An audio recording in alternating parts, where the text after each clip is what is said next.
The Canadian couple who sparked a firestorm of controversy because they are keeping their 4-month-old baby's gender a secret after a week of heated debate over their decision to raise a genderless child.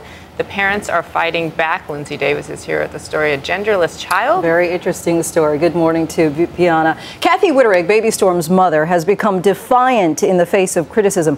When we reached out to her and her husband for comment, we received an email from the mom who said, among other things, that the idea that the whole world must know what's between our baby's legs is unhealthy, unsafe, and voyeuristic. Baby Storm remains at the center of a firestorm. Well, not exactly the baby itself, but the parents' decision to keep the baby's private parts private. It troubles me that this seems to be some sort of social experiment where they're using their child to send a message to everybody else. I think that's selfish.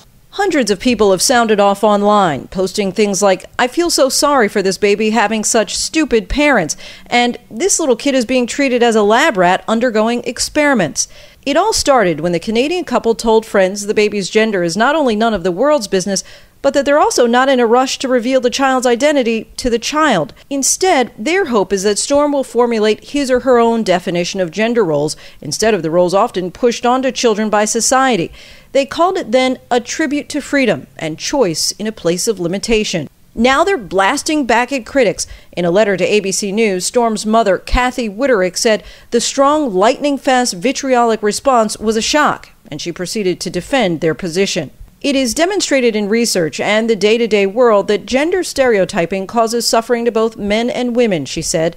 She then went on to offer her 2- and 5-year-old sons as proof that children don't need sex taught to them in order to feel safe in the world. Both have been encouraged to shun gender norms. Jazz, for example, has long hair that he sometimes likes to wear in pigtails. And when Storm is old enough, he or she will get to have his or her own say. But many experts have serious concerns. I applaud their overall goals here, but this child is not asking to be this thing, and the parents are imposing this role on the child. This kid's being drafted into a war that may hurt him or her terribly.